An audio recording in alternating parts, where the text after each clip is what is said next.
Olá, pessoal. Bem-vindos a mais um mergulho profundo aqui no Fé em Letras. Um mergulho. É isso aí. Hoje a gente vai navegar por um mar de ideias Uhum. que tem causado bastante debate Ah, na comunidade cristã brasileira. A teologia do coaching. olha só. Parece que a busca por sucesso e a fé se misturaram. Mas será que essa mistura deu certo? Essa é a questão. Essa é a grande questão. Vamos mergulhar num livro. Aqui se chama Você é o Ponto Fraco de Deus e Outras Mentiras da Teologia do Coaching, Aí. para entender as críticas a essa tendência. Exatamente. Nossos autores, Hum. Iago Martins, Pedro Pamplona. Isso! Nos convidam a analisar essa teologia com lupa.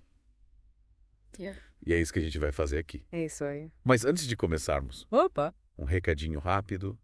Curtam o vídeo, Isso. sigam o canal, Importante. ativem as notificações Uhum. e compartilhem esse episódio com seus amigos. Sim. Isso nos ajuda a levar essas reflexões para mais pessoas. Com certeza. E se você tiver sugestões de livros ou para futuros episódios, Tá? deixem aqui nos comentários também. É isso aí. Adoramos a participação de vocês. Agora, voltando ao tema principal, Sim. você já se deparou com essa expressão teologia do coaching. O que vem à sua mente quando ouve isso? Confesso que a primeira vez que eu ouvi fiquei curiosa.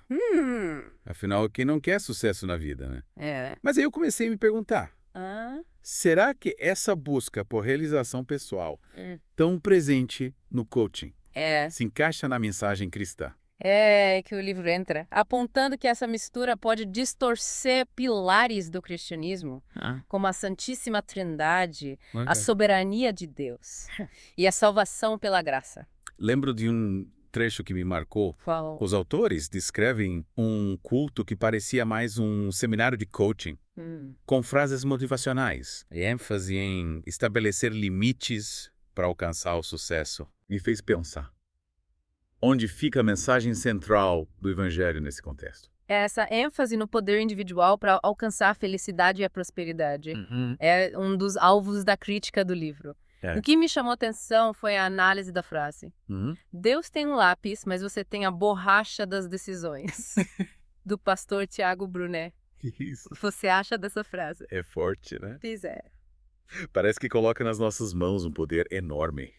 Como se a gente pudesse apagar os planos de Deus. Me questiono. Como é que é? Será que a gente tem esse controle todo sobre nossas vidas? É. E onde fica a vontade de Deus? O livro levanta essa questão, Uhum. argumentando que essa visão minimiza a soberania divina. Inclusive, os autores traçam um paralelo entre a teologia do coaching e o pelagianismo. Você já ouviu falar de pelagianismo? Já. Confesso que não me explico. Imagina uma corrente de pensamento lá no início do cristianismo, que supervalorizava o livre-arbítrio humano, a ponto de dizer que a gente podia alcançar a salvação pelos nossos próprios méritos, Nossa, sem a graça de Deus. caramba. Essa era a ideia central do pelagianismo, considerada heresia pela igreja. E o livro argumenta que a teologia do coaching flerta com essa ideia, ao enfatizar o poder humano em detrimento da ação de Deus. Entendi. É como se a gente colocasse o ser humano no centro do universo. E não Deus. Mas e a doutrina da Trindade, como ela é abordada no livro? O livro critica a forma como a teologia do coaching por vezes retrata Deus. Uma frase que me impactou foi a ideia de que Deus seria emocionalmente incompleto Nossa, e nos veria como seu ponto fraco. O que você achou disso? me deixou bastante intrigada. Pensando na doutrina da Trindade, Deus é apresentado como completo em si mesmo. Isso. Deus em três pessoas. Pai, Filho e Espírito Santo, unidos em amor perfeito. É. Como entender essa ideia de um Deus incompleto? Os autores argumentam que essa visão distorce a compreensão da Trindade. Um Deus que não precisa de nós para suprir qualquer tipo de carência. Para embasar essa crítica, eles se apoiam em teólogos renomados como Agostinho de Hipona. E o que Agostinho dizia sobre isso? Agostinho defendia que Deus é a fonte do amor perfeito, completo em si mesmo. Ele não precisa do nosso amor para ser completo. Já possui a plenitude do amor na relação entre Pai, Filho e Espírito Santo. Essa visão de um Deus incompleto que precisa de nós para se sentir completo. Não se sustenta teologicamente. Faz sentido. É como se essa teologia criasse uma imagem distorcida de Deus. É, Um Deus que não se encaixa naquilo que a Bíblia ensina sobre a Trindade. exatamente. E essa distorção pode ter consequências sérias na forma como a gente entende a graça de Deus e a salvação. Com certeza. E por falar em graça, o livro também discute o conceito de hipergraça. Um movimento dentro da teologia do coaching que me deixou com algumas interrogações. Já ouviu falar? Já. Me parece um conceito um tanto polêmico. Pelo que eu entendi, a hipergraça enfatiza tanto o perdão de Deus. Isso. Que acaba minimizando a importância do nosso esforço para crescer espiritualmente e combater o pecado. Me parece um desequilíbrio, você não acha? Sim, essa é uma das críticas que o livro levanta. A hipergraça pode levar a uma visão passiva da fé. Como se o perdão de Deus nos desse um passe livre para pecar sem consequências. O livro argumenta que essa visão distorce o conceito bíblico de graça. Isso. Que nos liberta do poder do pecado, sim. Mas também nos capacita para viver uma vida de santidade, buscando a transformação em Cristo. E nesse ponto o livro menciona Dietrich Bonhoeffer e sua crítica à graça barata, não é? Exatamente, pai. Teólogo alemão que viveu os horrores do nazismo. Nossa! Alertava para o perigo de uma graça que nos acomoda e nos impede de lutar contra o pecado e as injustiças. Para ele, a verdadeira graça de Deus nos impulsiona a viver uma vida de santidade. Isso. Buscando a transformação em Cristo. É como se a gente dissesse: Deus me perdoe, por isso eu quero viver de forma digna desse perdão. Isso. Buscando me parecer mais com Ele a cada dia. Exatamente. Entendi. A graça de Deus não nos isenta da responsabilidade de lutar contra o pecado e buscar uma vida que um guarde. Isso. Mas e o discipulado? Como ele se encaixa nessa discussão? O livro dedica um bom espaço a essa questão. Ele argumenta que a ênfase da teologia do coaching no sucesso individual e na busca por prosperidade pode desviar o foco do verdadeiro discipulado cristão, que envolve renúncia, sacrifício e muitas vezes conflito com os valores do mundo. Lembro de um trecho que exemplifica bem essa crítica. Os autores comparam a experiência de muitos jovens em igrejas que adotam a teologia do coaching. Andar em um carrossel. Tudo acolhido e divertido, fácil. Mas quando eles se deparam com os desafios da vida real, a fé se esvai como um castelo de areia. É uma analogia forte. E para entendermos melhor o que é o verdadeiro discipulado, o livro nos leva a algumas passagens bíblicas. Isso. Você se lembra da história do homem que queria enterrar seu pai antes de seguir Jesus. O que essa história nos ensina sobre o discipulado? Lembra que Jesus responde a ele: Deixe que os mortos sepultem os seus mortos. Você, porém, vai e pregue o reino de Deus. A princípio pode parecer uma resposta dura, mas o livro nos convida a ir além da superfície. Com certeza, com certeza. E para entendermos melhor o que é o verdadeiro discipulado, o livro nos leva a algumas passagens bíblicas marcantes. Isso. Lembra daquela história do homem que queria enterrar seu pai antes de seguir Jesus? Sim. O que ela nos ensina sobre o chamado de Deus? Lembra sim. A princípio, o pedido do homem parece compreensível. Afinal, honrar os pais é um valor importante. Mas Jesus responde: Deixe que os mortos sepultem os seus mortos. Você, porém, vai e pregue o reino de Deus. Me fez pensar, será que Jesus está sendo insensível? O livro nos ajuda a entender a profundidade da resposta de Jesus. Ele não está desprezando a importância da família, mas está enfatizando a urgência do chamado de Deus. O reino de Deus exige uma resposta imediata, uma entrega total, sem hesitações ou desculpas. É como se a gente dissesse: Senhor, meus planos, meus sonhos, tudo isso entrego em tuas mãos.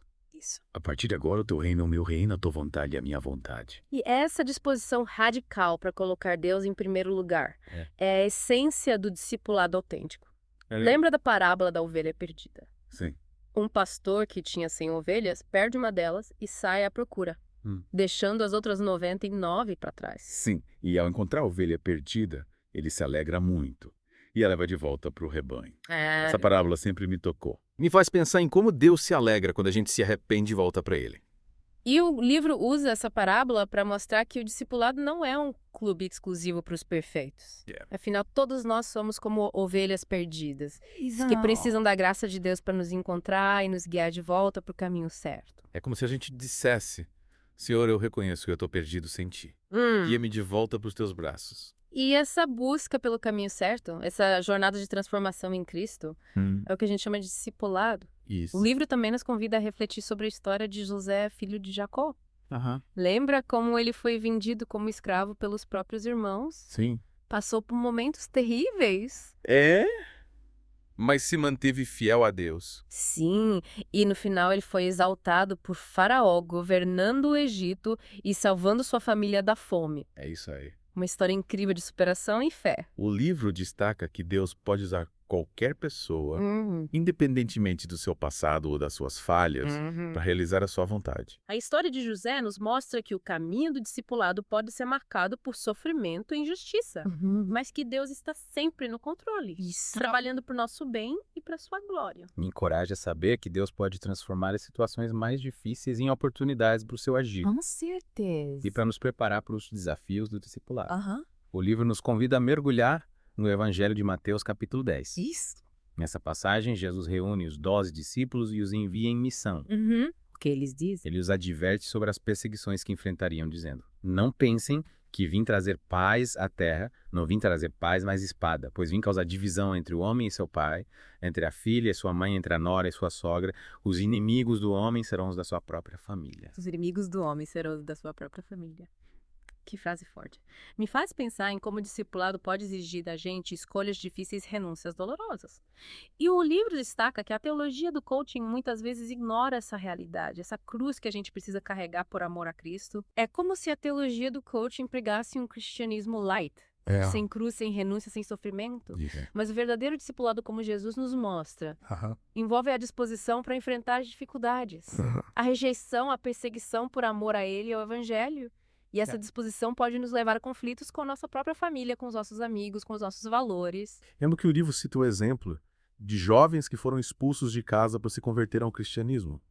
E também de cristãos que foram perseguidos, torturados e mortos por causa da sua fé. E histórias que nos desafiam a refletir sobre o preço que muitos pagaram e ainda pagam por seguirem a Jesus. Esses exemplos nos mostram que o discipulado não é um mar de rosas. É uma jornada que exige coragem, perseverança e a certeza de que a recompensa eterna em Cristo vale muito mais do que qualquer sofrimento passageiro. E para nos fortalecer em meio aos desafios, o livro nos convida a buscarmos apoio na comunidade cristã, na família da fé. A igreja se torna o nosso refúgio, o nosso lugar de acolhimento e encorajamento, onde a gente encontra irmãos e irmãs que compartilham da mesma fé e que estão dispostos a nos amar e nos apoiar mesmo quando o mundo nos rejeita. É como se a igreja fosse um hospital de almas, onde a gente pode encontrar cura e restauração para as feridas causadas pelas perseguições e rejeições que a gente enfrenta por causa do Evangelho. E além da rejeição da família, o livro também aborda as desculpas que a gente usa para adiar o nosso compromisso com Deus. Lembra da história daquele homem que disse a Jesus: Senhor, permite-me que primeiro eu vá sepultar meu pai.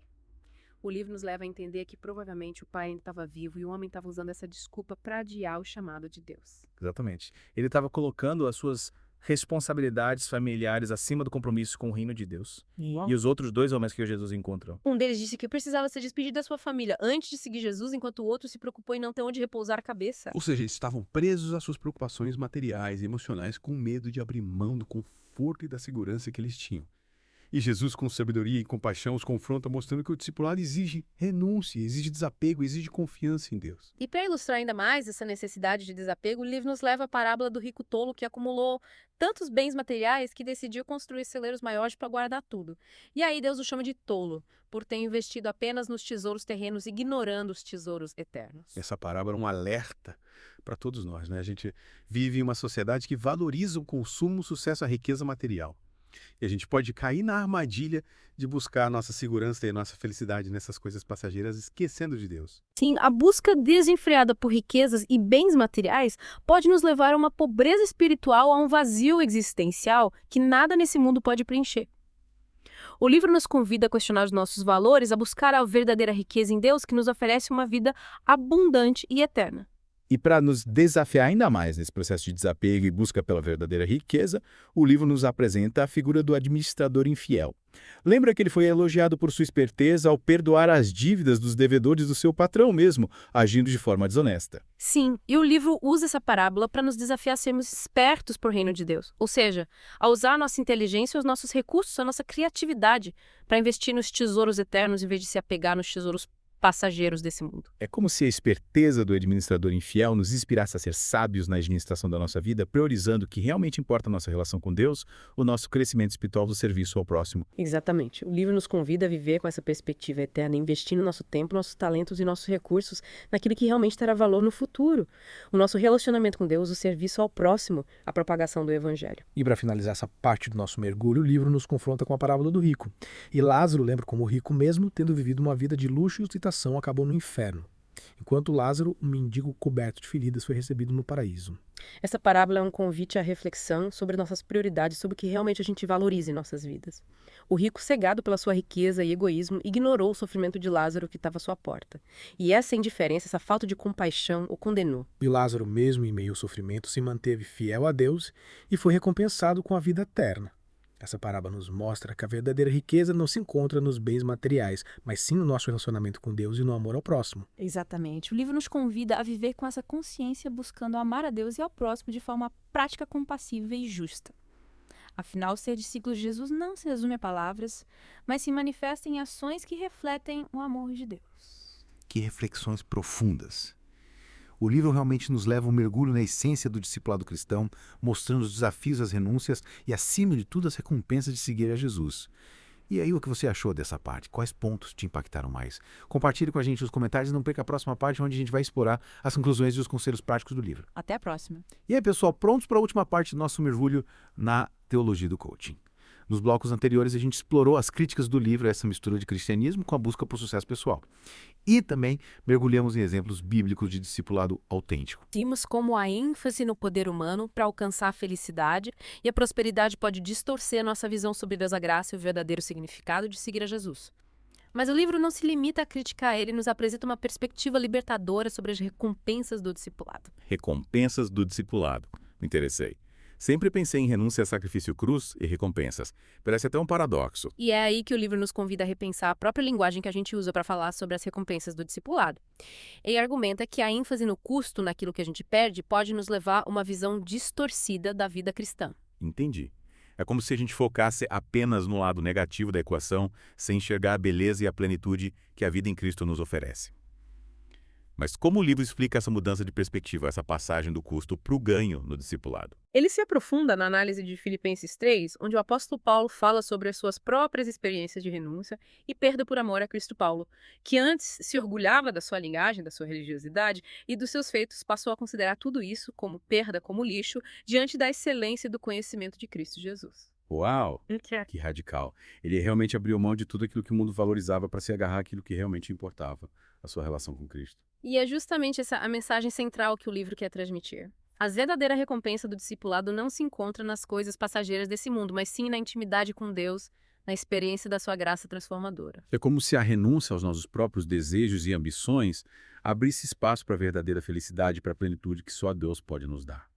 Mas como vivenciar isso na prática? Lembra da parábola do administrador infiel.